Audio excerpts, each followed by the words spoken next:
Hello,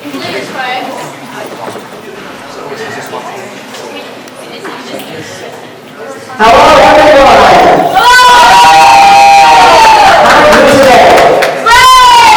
That's amazing to hear. Hello. Welcome University students, staff, and families to our 2023 Scribbler launch.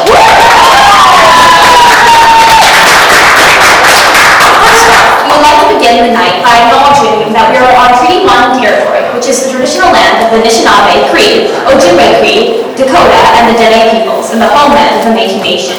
We commit to moving forward in partnership with Indigenous communities in a spirit of collaboration and reconciliation. We are so proud to announce that the 2023 edition of the Scribbler is coming up this year.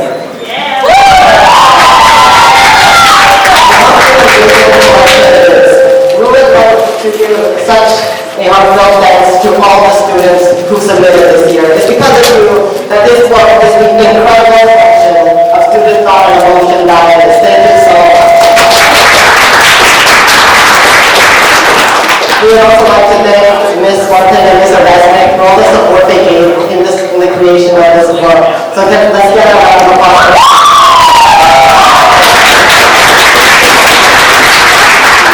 I would also like to thank the members of the MRC band who played here today. It's awesome. It's still working. Okay, so before we get started, let's get a bit of housekeeping done. Cookies are available here.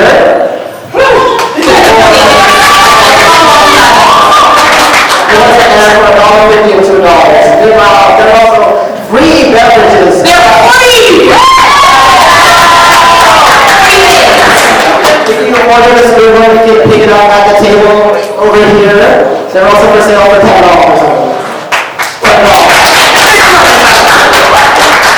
And finally, this is pretty important. If you need to leave your seat at any time, please wait for the performance to be done. And then leave your seat in between. Now, with all that said, let's get started.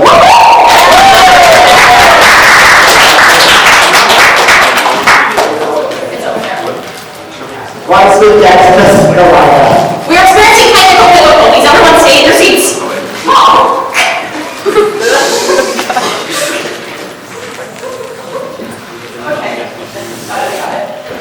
Alright, Libby, who do we have first? We have Akuma Chidi Onor with When the White Days Come.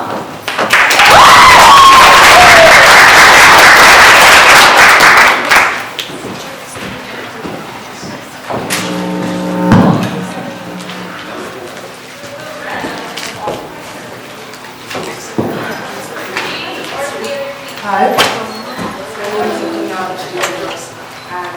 I wrote the poem When the White Days Come because I wanted to express my honest feelings on winter.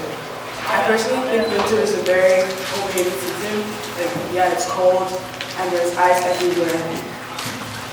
But there's a lot of things to love about winter. This poem goes through the brighter side of winter. And I also chose to name the poem When the White Days Come because I want to show the readers that one can honestly look forward to winter in a positive way, just like summer. There's also a poem in the Scribbler. When the white days come, machines building houses as early as dawn. When the white days come, all the machines will be gone. Bugs and mosquitoes buzzing around my ear, leaving those irresistibly itchy bite marks. When the white days come, the snow falls all here. Sunlight beating me down, striking me like a match. When the white days come, only cookies will be baked in town. The disturbing feeling of absolute freedom, I could do anything, dance, walk, or run. When the white days come, I'll have homework to get done. The darkness will come before night, everything will be just right. When the white days come, for me it will be incredibly fun. Thank you.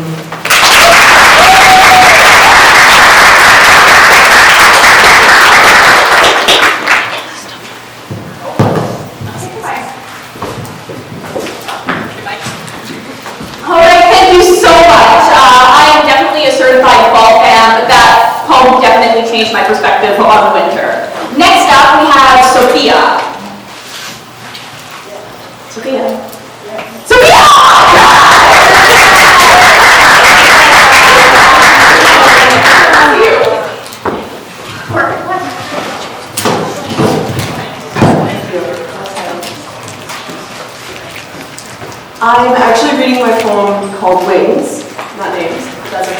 I don't write a lot of poetry. Most of what I write has no specific pathway until it reaches a natural end. I don't often have a goal that sits inviting for me to write to. It comes from the heart. I wrote this poem after marinating in my identity. I'm an asexual person and I love it. But sometimes when it's dark out, I feel an ache for the experiences I will not have. I wrote this poem to show where my love sits, in people, in nature, in life, and in learning. It's grief in some ways, and it's a celebration in others. I love who I am. This is simply an extension of that. I think I am in love with the idea of falling in love, having someone to call your own, someone that makes your heart race and stand still, someone that makes an ecosystem alive within you, wings shuddering against your stomach biting. That feeling, it's supposed to be universal. I have never fallen in love, not with a person. I have fallen in love with music, grace, art, literature, and learning mathematical equations that stretch pages that feel like absorbing the universe. I have fallen in love with life, with the pieces of life that my friends inhabit, the pieces that they breathe into the world, to my world. But love is not infinite, and I fear running out. I think I am in love with the idea of falling in love, because I know, deep down, in the ecosystem, that butterflies will never thrive.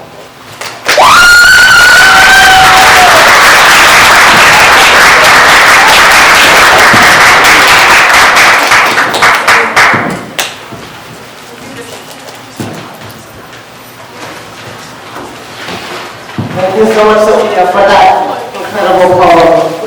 Next, we have another extremely strong poet. So if you don't know them, you're going to remember their name. Next, we have Rojan Kaufman.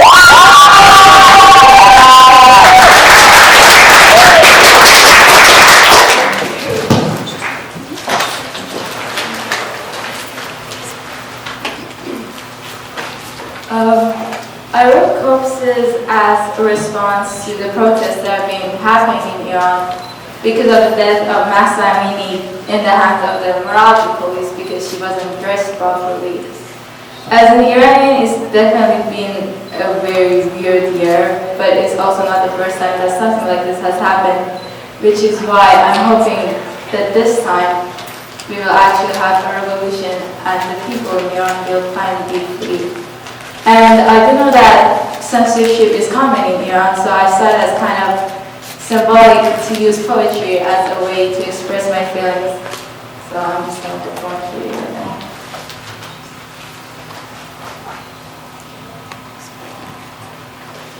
The daughters of yesterday's rage are the stolen corpses of tomorrow. Before everything, you began with her hair. Strand after strand you tore out and hid, and you covered what was never meant to be a weapon, but which became in your eyes a sin. It became in your hands a reason to kill. Later on, you moved on to her flesh. The daughters of yesterday's rage are the stolen corpses of tomorrow. You broke her, but you did not break merely her bones. You cut out her tongue, you erased the paint from her nails, and you chewed the red from her lips.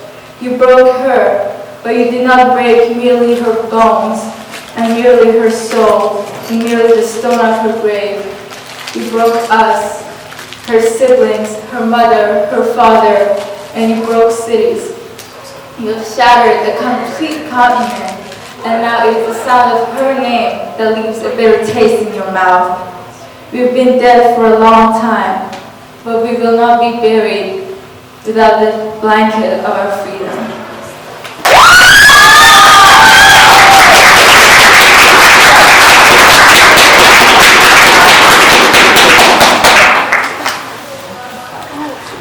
Wow, that was powerful. Now on to something a bit more lighthearted. We have Rayon and his presentation on his art piece.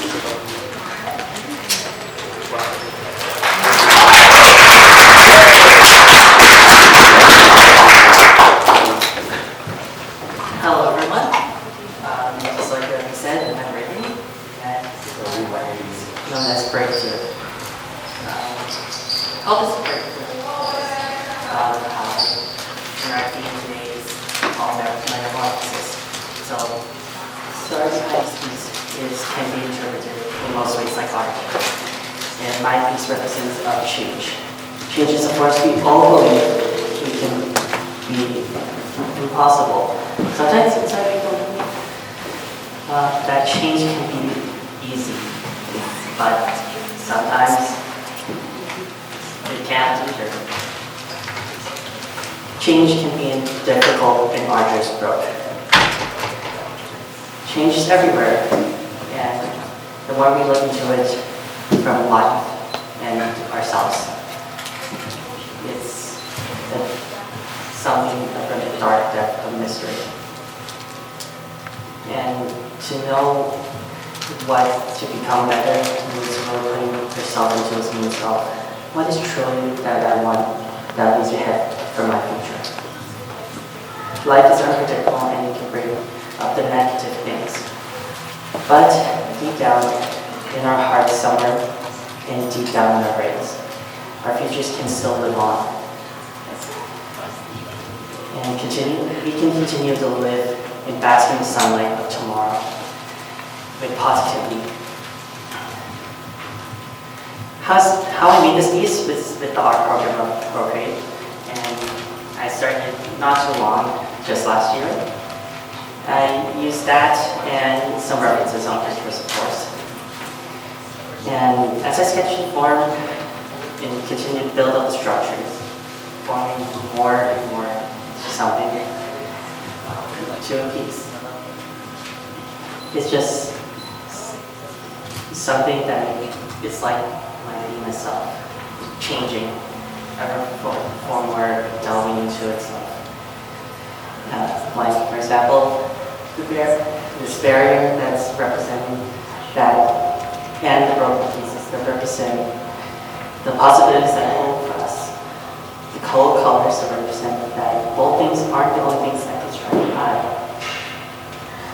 Dark void that represents negativity that tries to tie us down, and the weight as well. And the small feathers of the stork represent the new beginnings. This piece is important to me because our lives and who we are can affect everything. When I was younger, I thought that friends in how I thought life should go. Like, I thought I was a perfectionist back then, and it was never true. But now I know that life has its own course, and it's always changing. So to me, change will happen, and that no matter who we are and what we become later in our lives, we can all work together to collaborate and to make our lives better for our futures together to make it possible. Woo!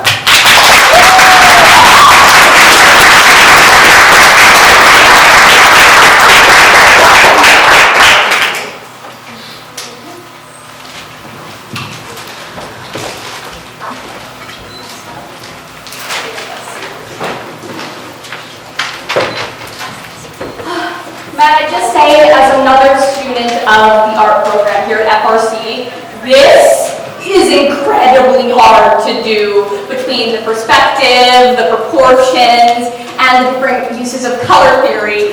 I can only dream of making art like this.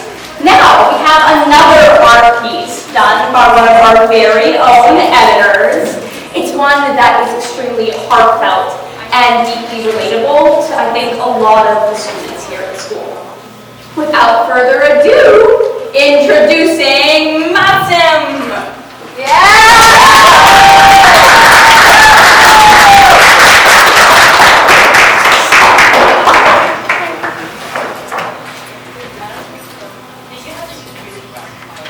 Hi, it's me again.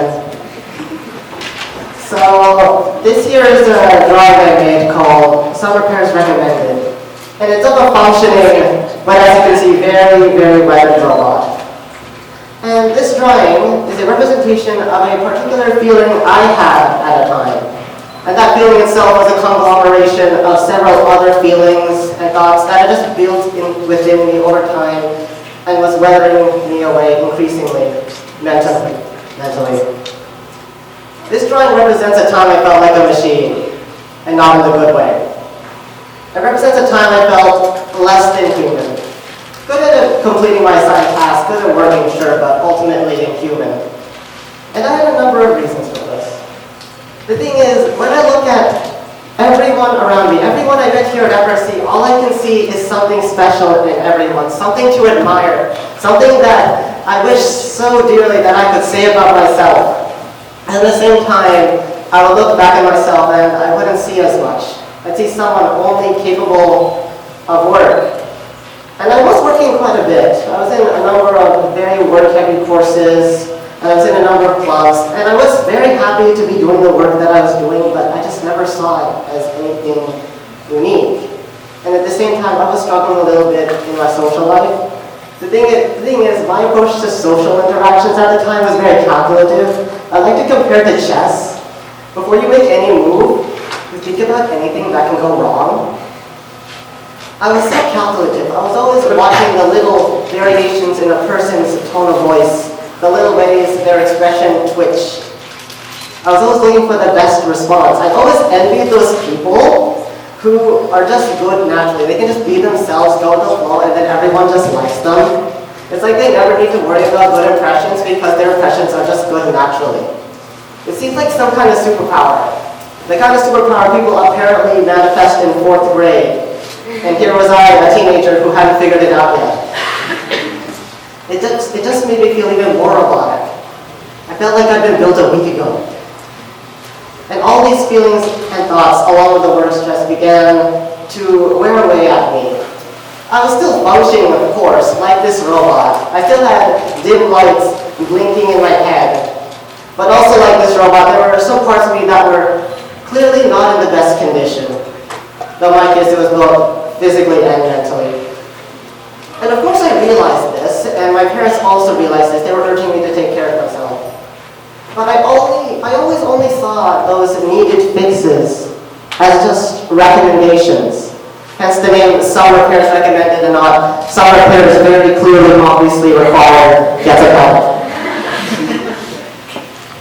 But here's the thing. I could not bring myself to take care of myself while thinking myself a machine. After all, let's be honest here, unless it's a car or some other fancy vehicle, no one really takes care of their machines. And at the same time, I could not bring myself to think of myself as a human without at least attempting to take care of myself. And that's when I had a realization. The key to thinking of yourself as human, as a person, is to treat yourself like one. It is so important to recognize that everyone here deserves care, everyone here is a human, and everyone here is special. Everyone has something incredible and unique that's worth recognizing. So, if any of you are like me, don't let any dark demonic voice in your head tell you that you're just a machine. If you're like me and there's some fixes you need to make in your life, that you need to take care of yourself, it's important to realize that those fixes are necessary. And they're necessary because you're necessary. Thank you.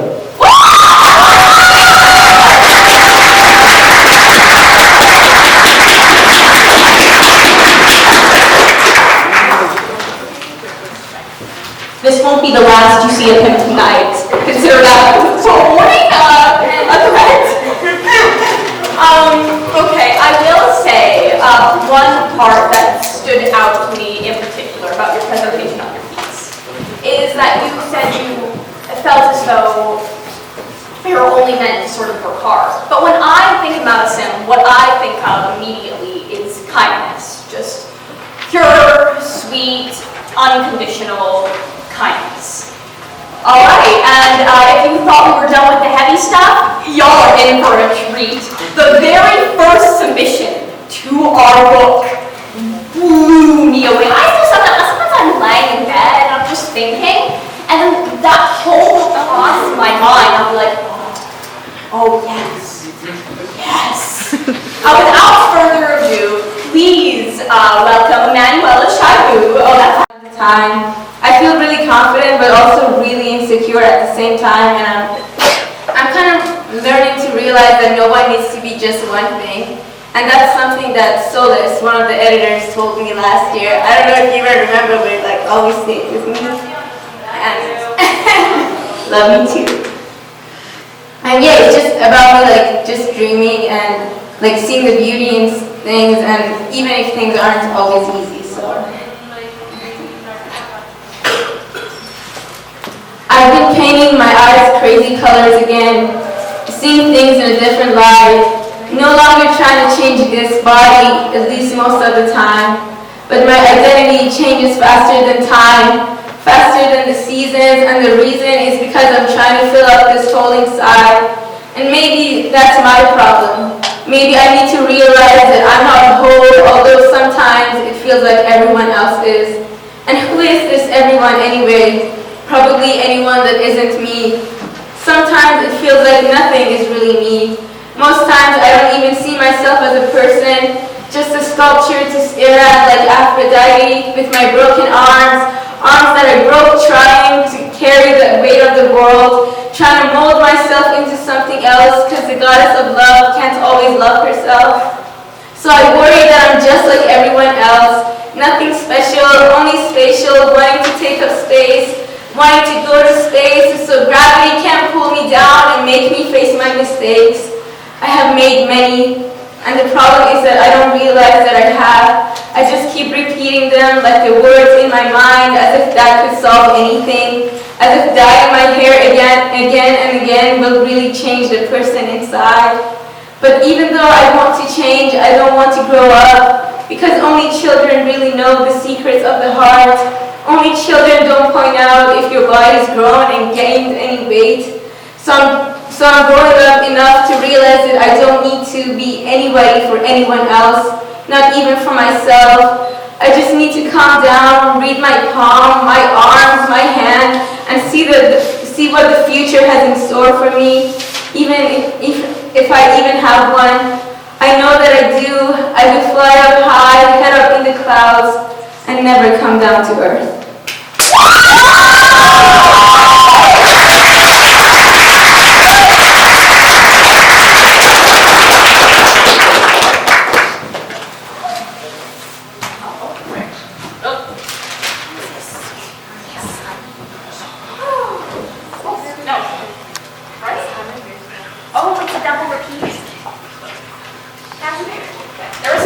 There's a technical error right here.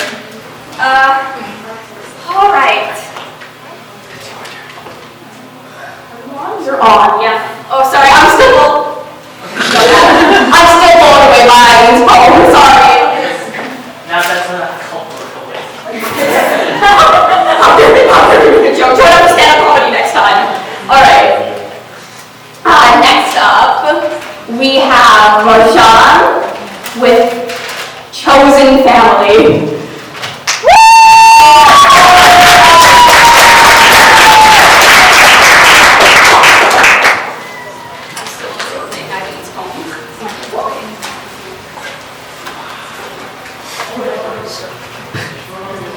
I'm short, guys. This is probably the happiest poem I've written so far, but despite of that, it came from the fact that I used to struggle a lot with feeling friendless and feeling lonely, and then when I came to FRC, even though the school has its own issues, I met a lot of wonderful people, some of whom are sitting in the audience, and I wanted to dedicate this poem to them because they made my life so beautiful. I don't believe in love. I don't believe in fate. I don't know how to cry. I don't always have faith. I've lost too many friends over hurtful little things. A friend who called me a child. A friend who called queerness a sin. I've run too many times after those who don't want me back. The classmate who stole my rings, the crush who made me an insomniac. I look for my mother in every female teacher I see. I finally understand what people mean, their chosen family. Because every morning I wake up to go to school, I walk in the hallways until I find my group. I never thought I'd be so lucky. I'm so afraid of the day they'll abandon me, because their pain is my pain, their laugh is my laugh. We have the same story. We're like kids from borderless houses. The same colorful hair, the same history with food, the same distrust of the government, the same kind of jokes. I never thought I'd be so lucky. I'm so afraid of the day you'll abandon me, because I haven't been so happy in a while. But even if I lose you, at least for now, I feel alive.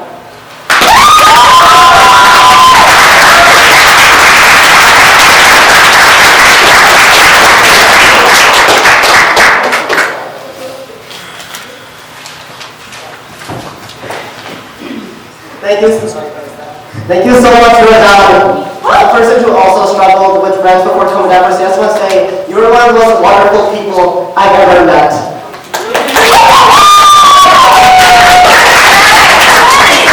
We love you. Now we'll have a short intermission for about 10 minutes. Feel free to get some snacks, relax a bit, and take in all the amazing stuff you just witnessed.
Genres too, which I love seeing explored in writing. Because myself, I tend to stick to one body of work. She really goes in with style and genre. And without further ado, I'd like to bring T-Bake to the stage with uncontrollable with me. Get a round of applause.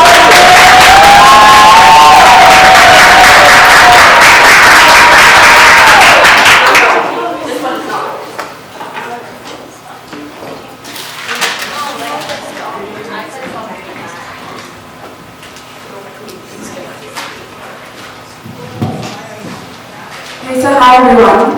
Hi. My name is Scribbler to me. I like to make art because it helps me express myself. I wrote 2 poems for the Scribbler, one called Uncontrollable Emotion, which captures the lovey-doveyness of a first crush, and the other one called What is Love, which is a poem on heartbreak. I wrote the 2 poems driving home from school on the bus. It really was more complicated, and What is Love was a lot shorter than the final version. I was inspired to write the poems because I had to capture the emotions I felt right then as they rushed into me. So that is what my art means to me. There's a moment in time locked in peace. It is time I cannot get back, but can always travel to with the help of my poems. I had a crush, I wrote about the crush, and I wrote again when you like someone else. This is how my poems exist. It was my metamorphosis. I had a journal and a pen, I would always keep with me. It helped me write my story and perform poetry. So here it's Uncontrollable Emotion.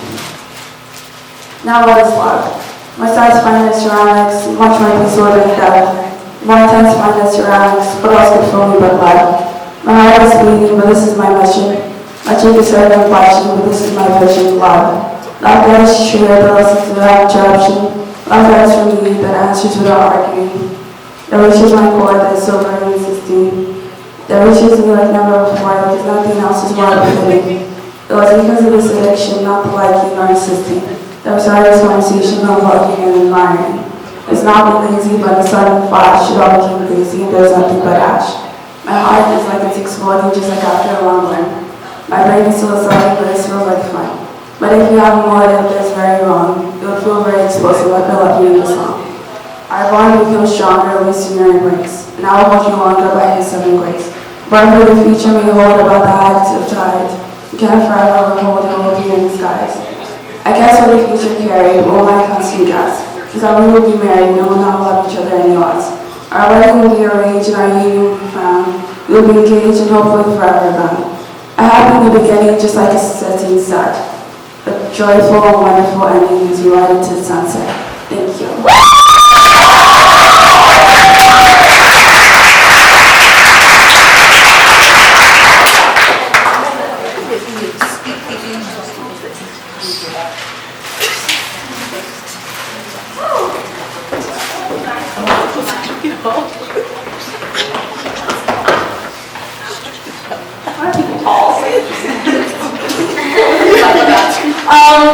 Alright, thank you. I wish we had enough time to have even more TV cones, because honestly, I could just kind of swim in them. Like, just kind of draw a bath of tea-faced cones and just kind of stay in there indefinitely. Like a fish? What? Like a fish? Not yet. You know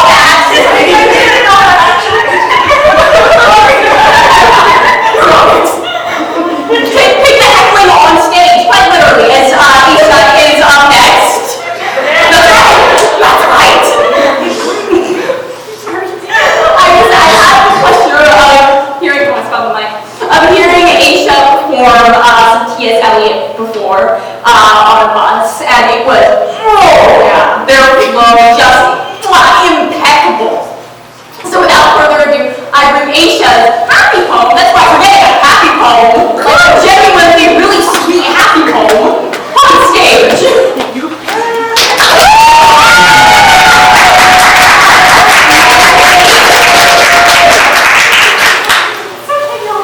I love you.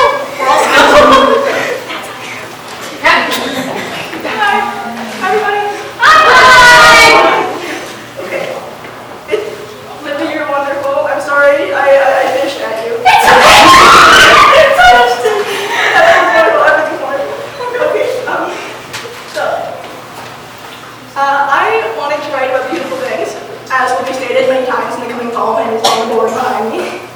Not in the context of what's wrong with the world, but just appreciation for the beauty that can be found in the mundane.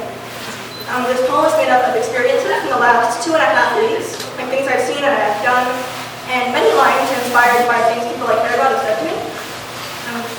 Often when I write poetry, I write to release or to preserve an emotion, and I wanted here to try and preserve the sense of awe and joy and love that I felt in these moments. So my main goal with this is to hopefully get you guys to feel something good, feel a good feeling.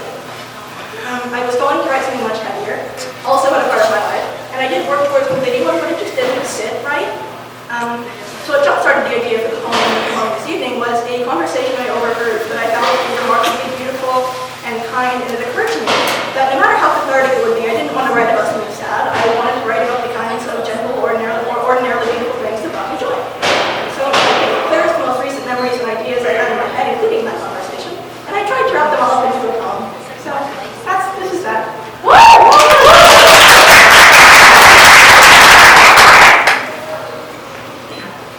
I want to talk about beautiful things, not because the world is ugly, but because it isn't. I want to put to words the modest and shy, the things that I see nestled softly, home in gentle habitual thrones, curled sleepily in dark places and small stories. Unconcerned with fame or glory, content in the everyday and ordinary. Simple comforts and kindly things, human moments, love, unconditional and forgiving. I want to talk about beautiful things. Like, I see the sunrise in the early morning. Typewritten notes and handwritten letters. I see the snow fall on a windless night and bustling city streets. I see Siberian squills awaken from beneath the snow and tilt their cerulean faces to the sky, darling and delicate, and tenacious dandelions, swinging boldly out from sidewalk cracks, growing where no one dares to, just to catch glimpses of the sun. I see someone smile. I want to talk about beautiful things. I see the stars for the first time in weeks. I stand in my driveway and look into the meager late winter night and see Orion's belt among the concrete and streetlights. I recall the loneliness of an empty sky, walking back to a hotel for a vacant lot, looking up and being greeted by an absence of stars, feeling so alone, returning home, and looking up into light through the evening and seeing Orion as dim as he is, winking faintly overhead, feel to me like a welcome from an old friend. I want to talk about beautiful things. I walk outside in the sunshine and feel it on my back, or rain runs down my face. I trace the ebb and flow of uneven paint strokes on canvas. I breathe deep with clear lungs. Someone wraps their arms around me and holds me tight and close and kind when language fails, when words are insufficient. I hear Metallica and Mozart and birdsong at quiet dawn. Someone humming himself nearby. Long talks with favorite people. I speak and someone listens. I hear someone's laughter. I haven't heard them laugh that way before. I hear a conversation from across the room. It's voices I know and admire. I hear someone on the edge of tears and someone else seeing them, offering soft understanding, making sure they'll be safe when they leave. I hear nothing but love and kindness from loving and kind people for someone who came because they felt safe and seen and loved. I'm hearing a conversation from across a room and knowing that someone is going to be okay. And I see them in the hall the next day and they smile at me. I come home and feel my pillow soft beneath my heavy head. I'm warm and comfortably held by flower-patterned sheets, cradled by darkness deep and undisturbed, space enough, room enough for me. Dreaming I forget. My sense of the world muffles and fades, weights and burdens of the day are lifted away, my chest clears and I sink, drifting downwards, and then I'm gone, carried off to sleep. Dreaming I forget, but awake I remember that the world is fabulous and brilliant, abundant in wonderful, remarkable, beautiful souls, and full of sweet and gentle things.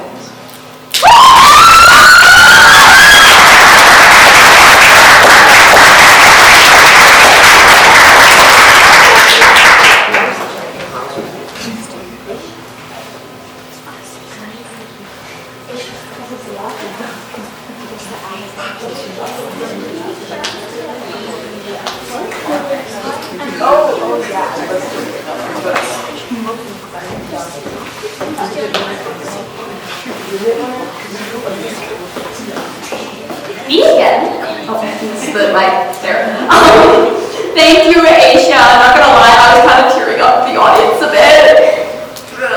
Anyways, next up we have Nora with the poem "Let Them Be Wrong."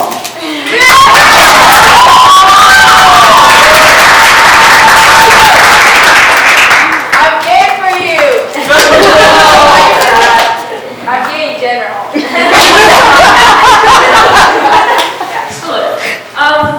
This poem is about all of the untold stories that have shaped who I am. There are so many of them that I couldn't possibly put them into one place. But I often feel unknown and misunderstood because people don't know my experiences. So I've decided to put them out there. If you relate to that feeling, I encourage you to think of what your version of this poem would look like. Let them be wrong. When were they not? Jasmine aromas, the soul's blind spot, 7 personas in a bruised clay pot. My heart is a traveler of 1,000 worlds, its vessels absorbent of 1,000 words. 100 define me, 100 define me, 100 confine me, but the rest shall refine me. The flowery streets of Paris, the metros of Istanbul, Spanish strawberry ice cream, Syrian childhood cartoons, sleeping in a mosque at midnight, falling in love with snake bites, reading what I never write, dizzy across ocean flights, a fork and a fruit cup by the hospital bed, chocolate seashells by the hospital bed, Mexican bread in the hospital bed, the first room of my own, poking a rubbery omelet. These experiences only my heart can hold, collapsing any other if they tried to hold. They say all I need is to pray, for my voice has already been heard. Was it the time I prayed to be loved, or the time I prayed to be cured? Judge my actions, when in my place you would take none. I am a fraction of the wishes you could never become. Your victory tastes of golden champagne with a price you need to announce. My victory is the milk of an orchid whose name you could never pronounce. In this childish search for peace, we forget for whom we pray. Peace is knowing they are wrong and letting them be anyway.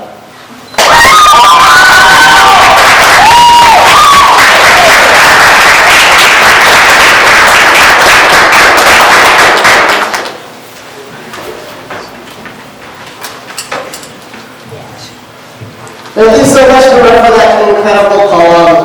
Honestly, Nora is a genius in both visual and verbal art. That has always been such an inspiration to me. So it makes me so happy to finally see her work performed on stage today. Please, can we get another?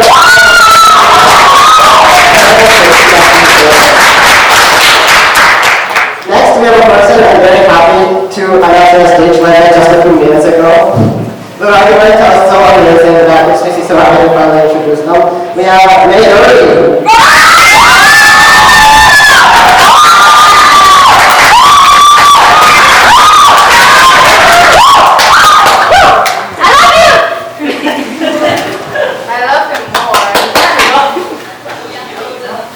So I guess I kind of have a bit of a fan base.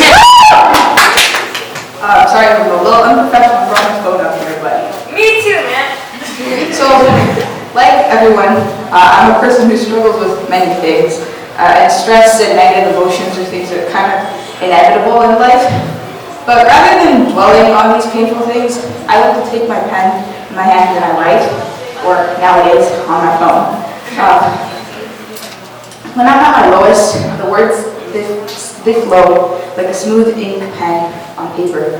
Poetry allows me to express my pain and burdens while also helping me get rid of those negative emotions and move on with my life. This following poem is a poem I wrote when I was feeling really burnt out.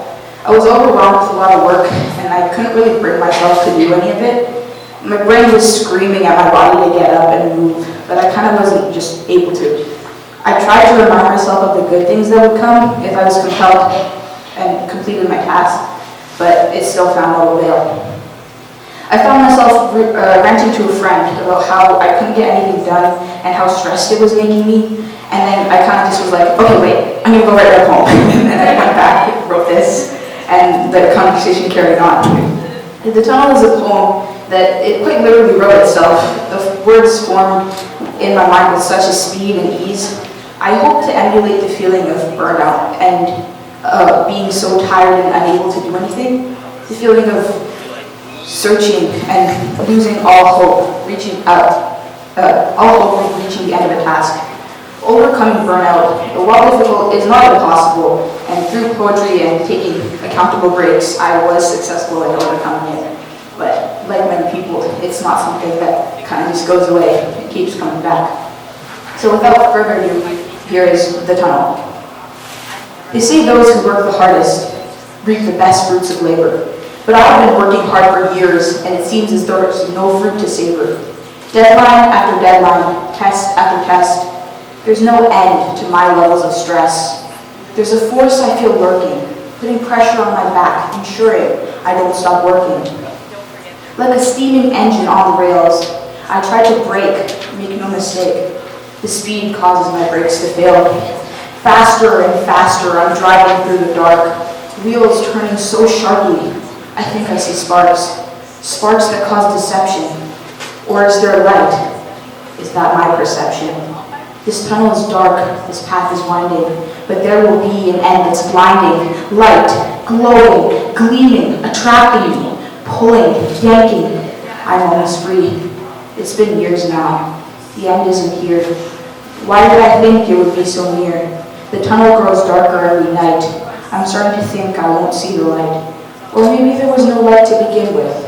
By misdirection, I thought it was lit. That is where I'm trapped, the tunnel never ending.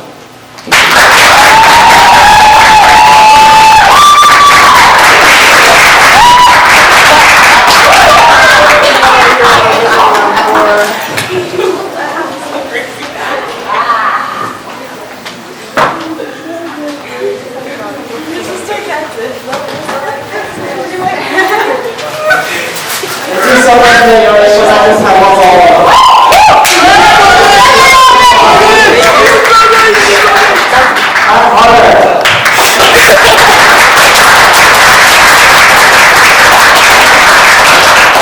I could relate so heavily and strongly to the words of a person I met just a few minutes ago. Kind of shows how poetry really unites us all. Next, we have a person whose legendary words you heard just now, and I know you're dying to hear their words again. We have Emanuela.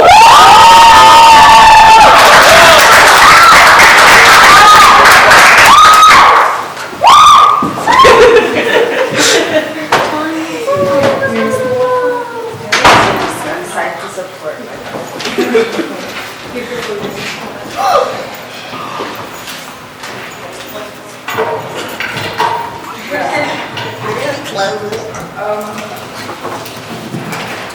Every human being craves acceptance and love, whether it ends up being granted or not. My poem, Loved, touches on the theme of acceptance or the lack of it. Having a person one holds dear and close to their heart not accept or regard you because of who you are. What inspired me to write this poem is my own longing for acceptance from loved ones in my life that I hold dear. This poem acts as an ode to them. Loved is an unsent letter, a way to express the feelings I might not be able to convey any other way. It showcases how one can think back on fond memories of a time or a person that was once highly treasured and accept that that period of your life has ceased. I was a child, my imagination and wonder blooming. When I cried, you held me, and when I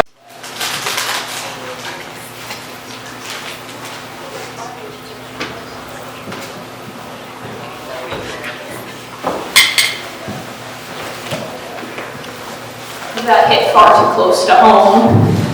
Right. Okay. Now, I need to move on stage for this intro. Okay. Now, for something you all don't know is coming, but I have been waiting for since it was announced. The end of our show. And something I am so excited. Hard to jump the skirt. So excited for. I am frothing at the mouth. We're not weird.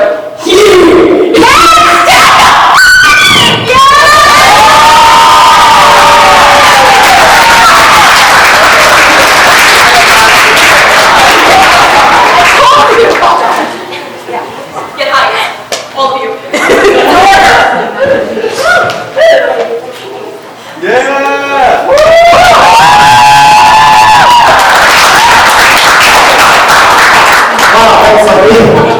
Honestly, your intro's probably funnier than my team. I'm just a little goofy guy. There we go. Wow, I'm actually gonna try this, my god. So yeah, I'm gonna try stand-up comedy. Honestly, it's something I wanted to try for so long. I love watching stand-up comedians on YouTube, and oftentimes I don't even get through the video because I immediately stand up and go in front of the mirror and I'm already doing jokes to myself.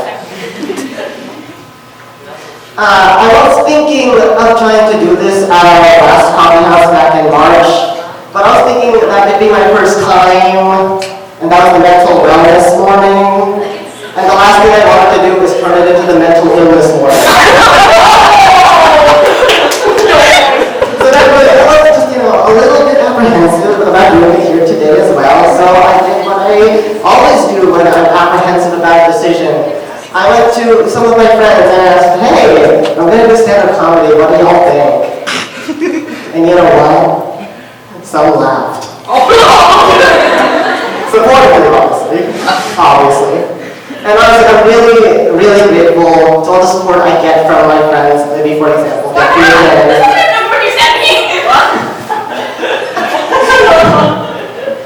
I think the only people I could possibly be more grateful to are my parents. Because when you think about it, I wouldn't be here without my parents. I wouldn't be here on stage. I wouldn't have the confidence to speak. I wouldn't exist. And I like to think about that a lot. I think every day about how grateful I am to my parents. There'll be so many days where I just sit down and I'm just like, man, and woman.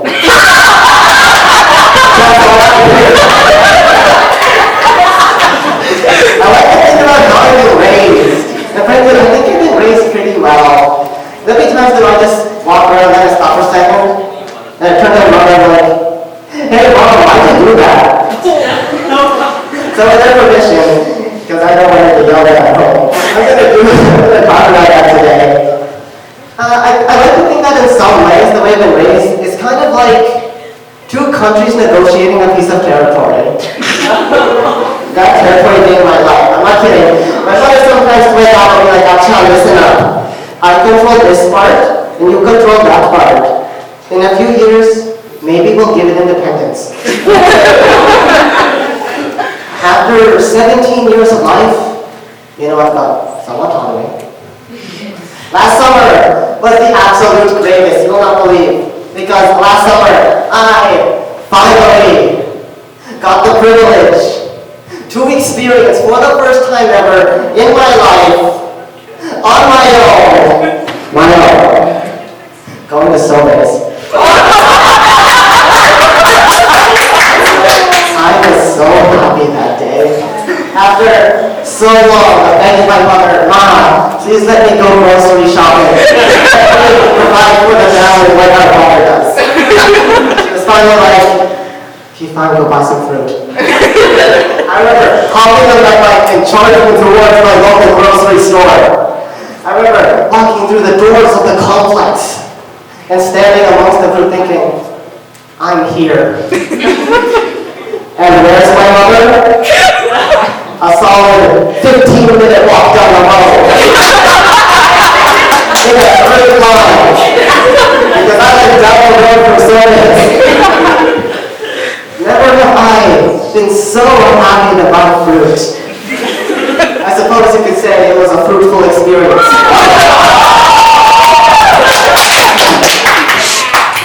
Now, this isn't to say that my parents are restricted. It's more to say that they're very big on supervision. Obviously, they want to make sure that I'm turning out well. And I think it's because of that supervision that I've ended up becoming a lot like them in a lot of ways. Probably the biggest one being just really objective thinking, really rational thinking. My parents are big on being rational and objective. They don't like to make decisions based on emotions because oftentimes the emotions you get at the end of that decision are the exact opposite of the emotions that make you make that decision. They always want to consider the practical implications. In fact, so much so that for a while I was so dead convinced that when my dad proposed to my mom, he did not do so with a ring. I was convinced he did it with a resume. An incredibly well-written resume outlining all his qualifications for the position of husband. He had no prior work experience, but I don't think my mom minded very much. I arrived him confidently, holding the resume in hand and walking to my mother, Supriya, I have a proposal for you. Now my mother though, she is a very disciplined, self-controlled, self-possessed woman. So as charming as my dad is, she's not taken so easily by his attractive resume. I remember taking it in hand and thinking, alright, thank you, Mom. This is very impressive. I'll think about it. Now obviously no one can compete with my dad, so he gets the position. That's not what happened. To my incredible disappointment. I wasn't too far off though. It turns out, according to my mother, and this is extremely fitting for the Scribbler, by the way, turns out my dad proposed to my mom in the form of a short story. Handwritten and sent to her. Yeah, it's very sweet. That said, we need to consider the practical implications. Not only did my dad expect my mom to somehow read his handwriting, I also expected her to somehow read between the lines of a short story and realize it's a proposal. Could you imagine if she didn't? So what? My mom just writes that cool story. By the way, I corrected your spelling mistake. So they never get married. I'm never born. I don't exist. Could you imagine? I can see some of you fantasizing. Stop it. But of course, my mother is a very intelligent woman, so she figured it out. This is why we take ELA, everyone. Now, 1 year later, I was born, and since then, I've grown quite a bit. Personally, I think I'd like to grow a little more, maybe 2 inches, so I can proudly say I'm 5'6" instead of 5'4". It's annoying having to look up at people all the time. And you know what? I think I'm pretty happy with how it turned out. My mother's also very happy with how it turned out, because according to her, she wants me to grow up to be a very disciplined and decent man. My dad's also pretty happy though, just a little less so, because he also wants me to be a man. You know, I can only imagine that right I was first born, and my dad saw me after all the crying was done, he was like, alright, so what's the rest of it? I mean, there's the skin, and there's the skeleton, and what about all the stuff in between? I think he's been wondering that ever since. But either way, I think they're very happy with how it turned out, and I'm so happy to have them as my parents. I'm so grateful.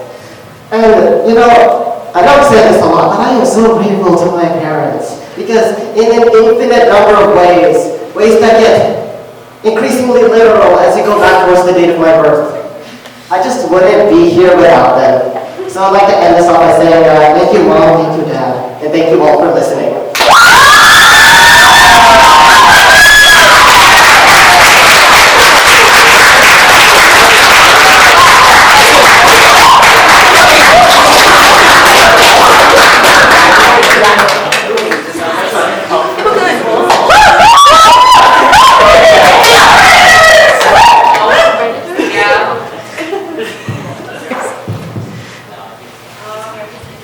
Thank you everybody for showing up. I'd like to say a big thank you.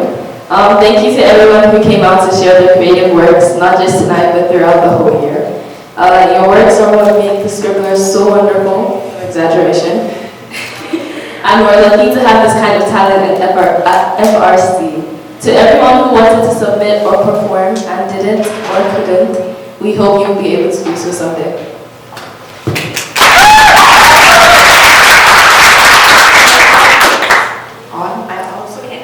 A few other thank yous. Thank you to the tech crew for helping run this lovely coffee house. Your help is greatly appreciated, especially through the hiccups that come through with an event like this.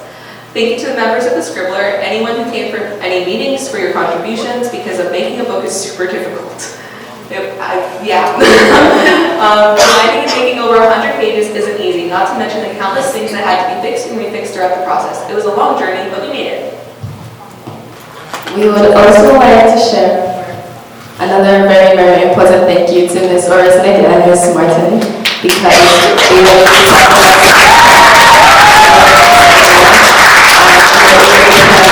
such a wonderful book with a wonderful cover, and I'm pretty sure you guys will see the insides. They're pretty good. I'm going so off script. I am so sorry. But the fact that we have the opportunity to make something like this, a book for people to share their voices and appreciate the creative talents at our school, is incredible, and it wouldn't be possible without all of you. And Ms. Oresnick and Ms. Martin.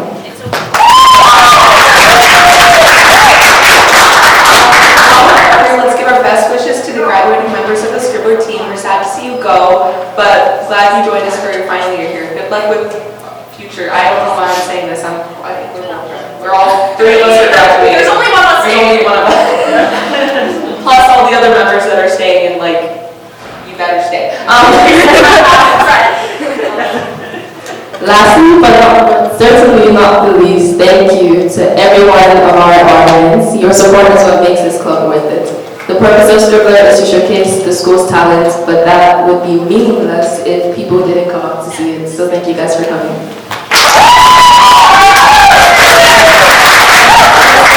So feel free to mingle and talk with everyone. Books are still being sold. There's still like drinks and stuff. And also get your books signed by the authors of the poems.